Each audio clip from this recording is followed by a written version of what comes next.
Welcome to Krishna book reading.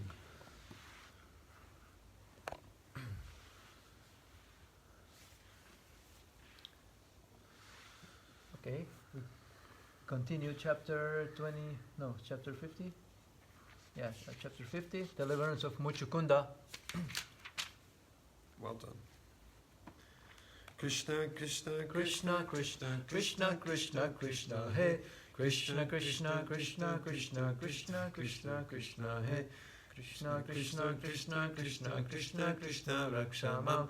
Krishna, Krishna, Krishna, Krishna, Krishna, Krishna, Bahimam. Rama, Raghava, Rama, Raghava, Rama, Raghava, Rakshamam. Krishna, Kesava, Krishna, Kesava, Krishna, Kesava, Bahimam. Decorated with gold ornaments during life and which moved on a chariot drawn by beautiful horses or on the back of an elephant nicely decorated with golden ornaments. I think I read this. We've done this one, haven't yes. we? Sorry about that. Therefore, development of Krishna consciousness in the association of pure devotees is the cause of liberation from this material entanglement. My dear Lord, you are so merciful that in spite of my being reluctant to associate with your great devotees, you have shown your extreme mercy upon me. as a result of my slight contact with such a pure devotee as Gargamuni. By your causeless mercy only have I lost all my material opulences, my kingdom and my family. I do not think that I have gotten rid of all these entanglements without your...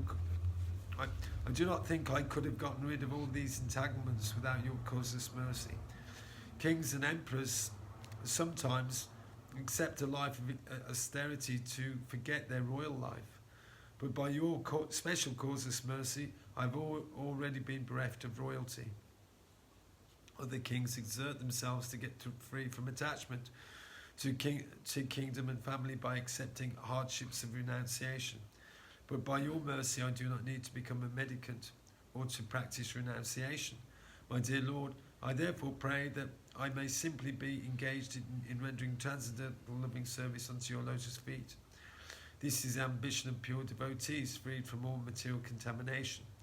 You are the Supreme Personality of Godhead, and you can offer me anything I want, including liberation. But who is such a fool that after pleasing you, he would ask from you something which might cause entanglement in this material world?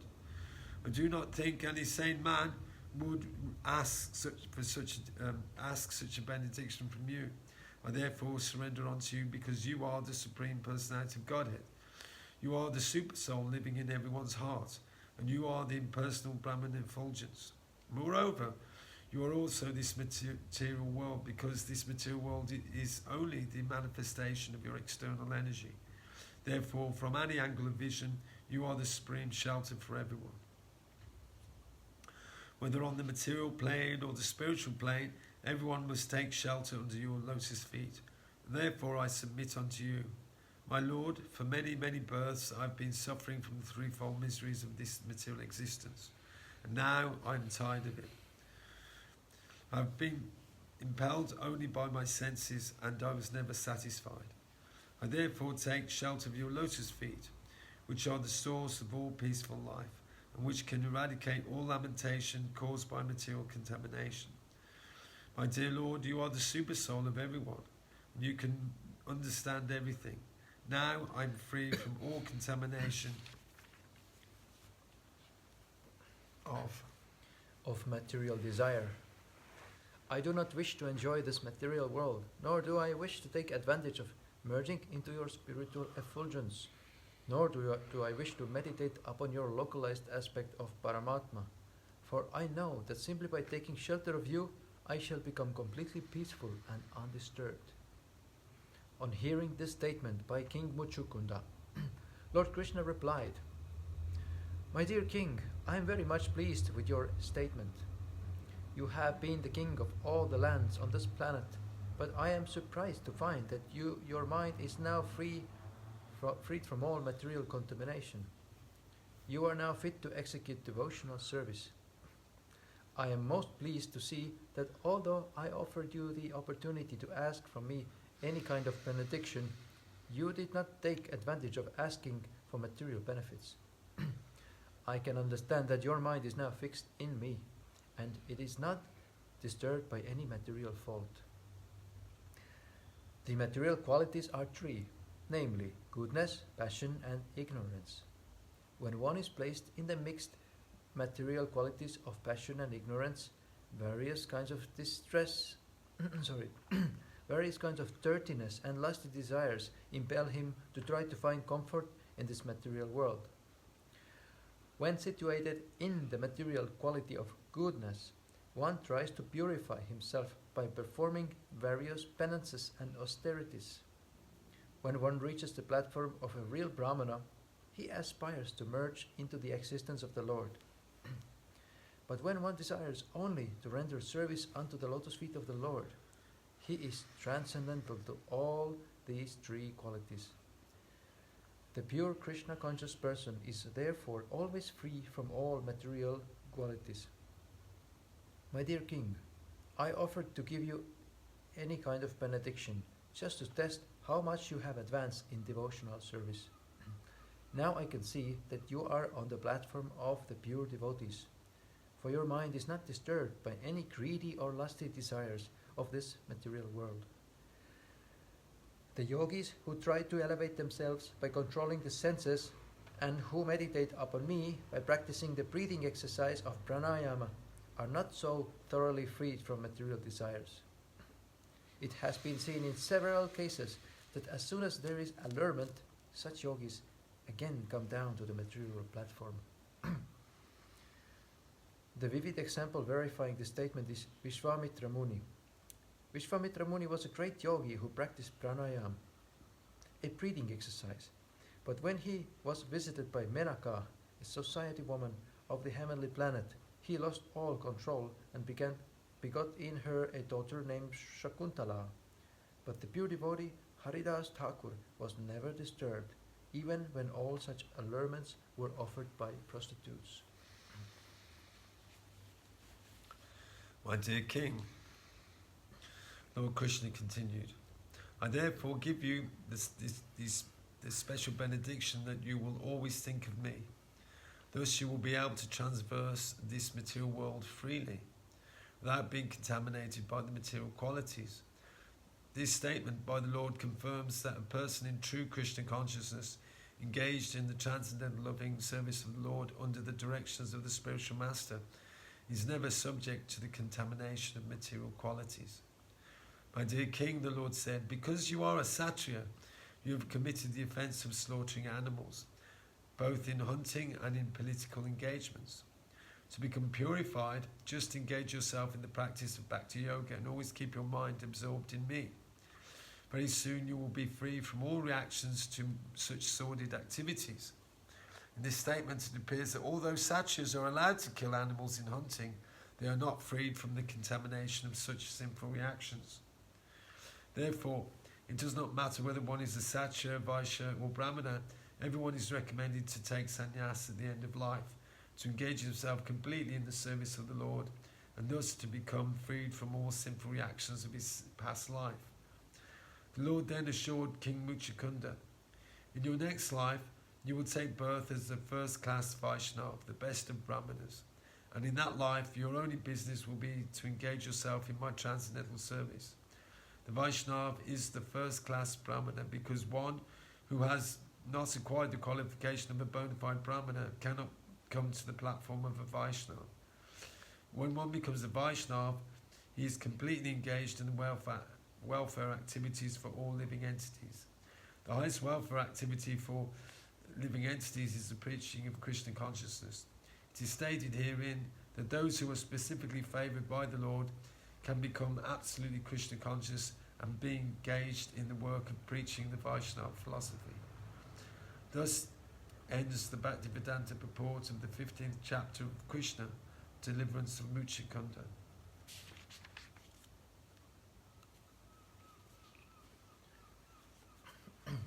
Chapter 51. Krishna the Rancher. When Muchukunda, the celebrated descendant of the Ikshvaku dynasty, was favoured by Lord Krishna, he circumambulated the Lord within the cave and then came out.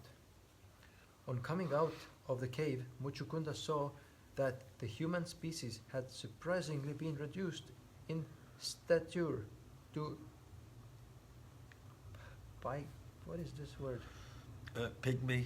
Pygmy size. Wow. It's small. Okay, pygmy size. Similarly, the trees had also far been reduced in size, and Muchukunda could immediately understand that the current age was Kali Yuga. Therefore, without diverting his attention, he began to travel north. Eventually, he reached the mountain known as Gandhamadana, where there were many trees such as sandalwood and other flowering trees, whose fragrance made anyone who reached them joyful.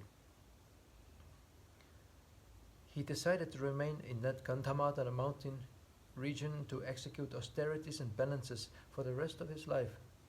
It appears that this place is situated in the northernmost part of the Himalayan mountains, where the abode of Narayana is situated. This place is still existing and is called Padarikashram. In Padarikashram, he engaged himself in the worship of Lord Krishna, forgetting all pain and pleasure and the other dualities of this material world. Lord Krishna returned to the vicinity of Mathura, where he fought with the soldiers of Kalayavana and killed them one after another. After this, he collected all the booty from the dead bodies, and under his direction it was loaded on bullock carts and brought back to Dwaraka.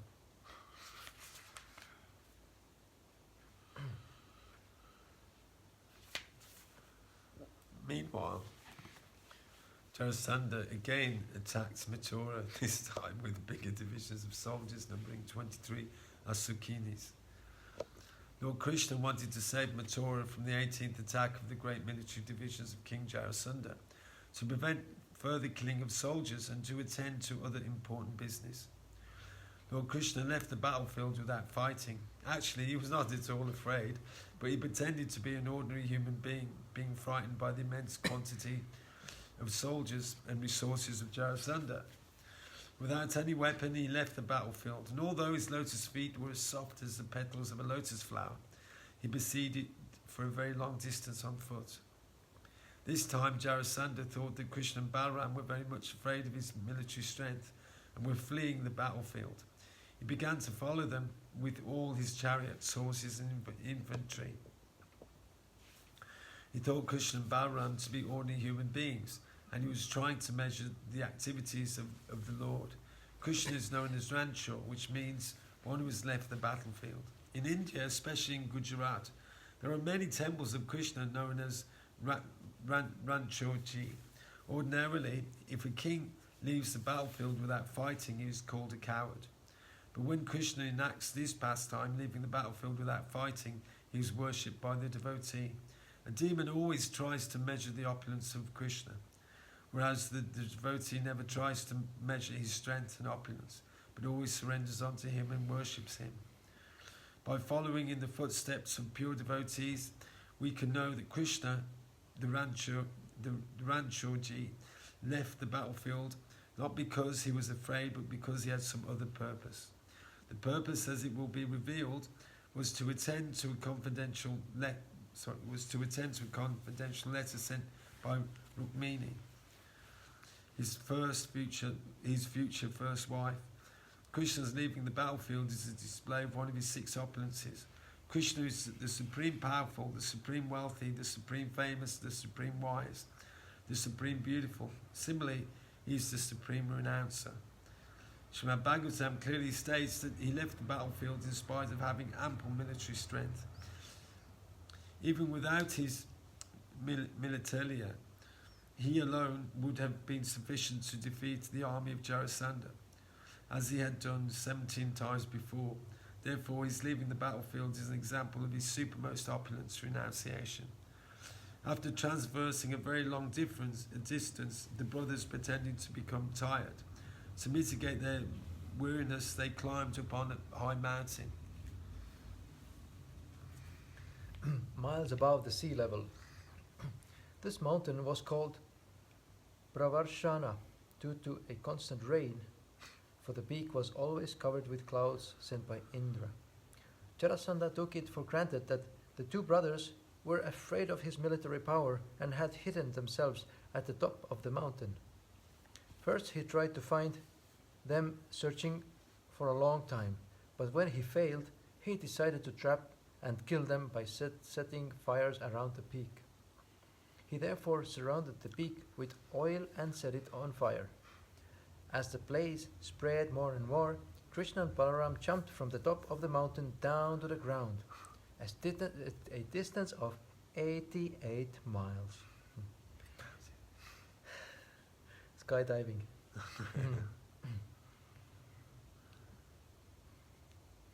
Thus, while the peak was burning up, Krishna and Balaram escaped unseen by Jarasandha. Jarasandha concluded that the 2 brothers had burned to ashes and that there was no need of further fighting. Thinking himself successful in his efforts, he left the city of Mathura and returned his home in the kingdom of Magadha. Gradually, Krishna and Balaram reached the city of Dwaraka, which was surrounded by the sea. Following this, Sri Balaram married Revati, daughter of King Raivata, ruler of the Anarta province. This is explained in the 9th canto of Srimad Bhagavatam. After the marriage of Baladev, Krishna married Rukmini. Rukmini was the daughter of King Bhishmaka, ruler of the province known as Vidarbha. Just as Krishna is the Supreme Personality of Godhead, Vasudeva, Rukmini is the Supreme Goddess of Fortune, Mahalakshmi. According to the authority of Chaitanya Charitamrita, the expansion of Krishna and Srimati Radharani is simultaneous. Krishna expands himself into various Vishnu Tattva forms, and Srimati Radharani expands herself into various Shakti Tattva forms by her internal potency, as multiforms of the goddess of fortune. According to Vedic convention, there are 8 kinds of marriage. In the first-class marriage system, the parents of the bride and bridegroom arrange the marriage date. Then, in royal style, the bridegroom goes to the house of the bride, and in the presence of brahmanas, priests, and relatives, the bride is given in charity to the bridegroom. Besides this, there are other systems such as the Gandharva and Rakshasa marriages. Rukmini was married to Krishna in the Rakshasa style because he kidnapped her in the presence of his many rivals, like Shishupal, Jarasandha, and Shalva. While Rukmini was being given in charity to Shishupal, Krishna snatched her from the marriage arena exactly as Garuda snatches the pot of nectar from the demons. Rukmini, the only daughter of King Bhishmaka, was exquisitely beautiful. She was known as Ruchicha Nana, which means one who has a beautiful face expanding like a lotus flower. Devotees of Krishna are always anxious to hear about the transcendental activities of the Lord. His activities of fighting, kidnapping, and running away from the battle are all transcendental, being on the absolute platform, and devotees take a transcendental interest in hearing of them. The pure devotee does not make the distinction that some activities of the Lord should be heard and others avoided. There is, however, a class of so-called devotees called Prakasahajya, who are very interested in hearing about Krishna's Raslila with the gopis, but not about his fighting with his enemies. They do not know that his bellicose activities and his friendly activities with the gopis are equally transcendental, being on the absolute platform. The transcendental pastimes of Krishna, described in the Srimad Bhagavatam, are relished by pure devotees through submissive oral reception. They do not reject even a drop. The story of Krishna's marriage with Rukmini is described as follows. The king of Vidarbha, Maharaj Bhishmaka, was a very qualified and devoted prince. He had 5 sons and only 1 daughter. The first son was known as Rukmi, the second Rukma Ratha, and the third Rukma Bahu, the fourth Rukma Kesa, and the 5th Rukma Mali. The brothers had 1 sister, Rukmini. She was beautiful and chaste and was meant to be married to Lord Krishna. Many saintly persons and sages like Narada Muni used to visit the palace of King Bhishmaka. Naturally, Rukmini had a chance to talk with them, and in this way she obtained information about Krishna. She was informed about the 6 opulences of Krishna, and simply by hearing about him, she desired to surrender herself to his lotus feet and become his wife. Krishna had also heard of Rukmini. She was the reservoir of all transcendental qualities: intelligence, liberal-mindedness, exquisite beauty, and righteous behavior. Krishna therefore decided that she was fit to be his wife. All of the relatives of King Bhishmaka decided that Rukmini should be given in marriage to Krishna, but her elder brother Rukmi, despite of the desire of the others, arranged for her marriage with Shishupal, a determined enemy of Krishna. When the black-eyed, beautiful Rukmini heard of the settlement, she immediately became very morose.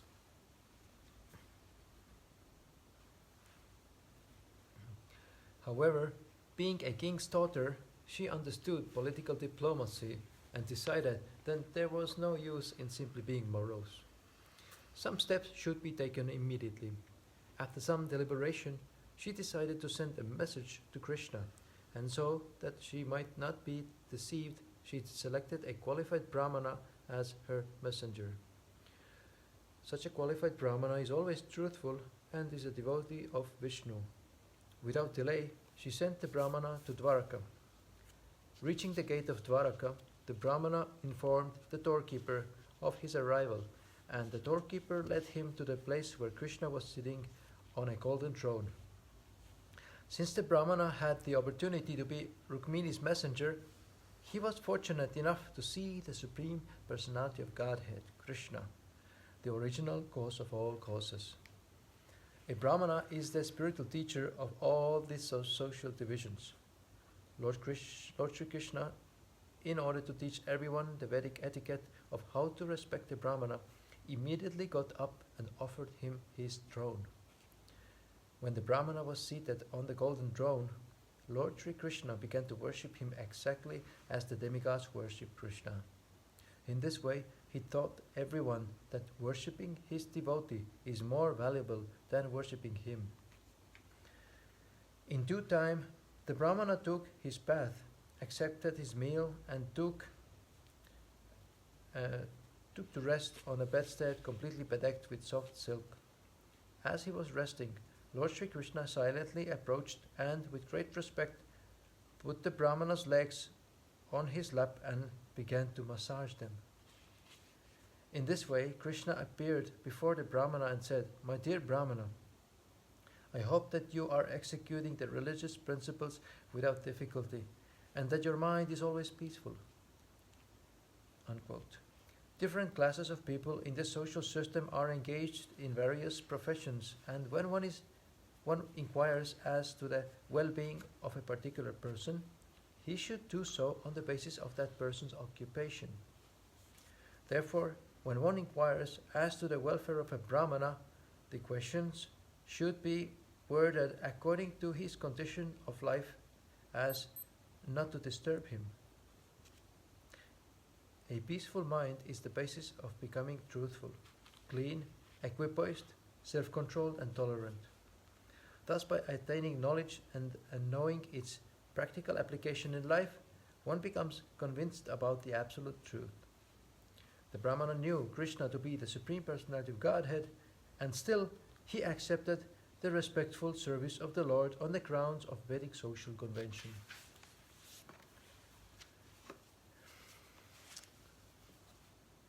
Okay, we have about 4 pages left, but we have to leave it for tomorrow. Okay. Thank you. Hare Krishna.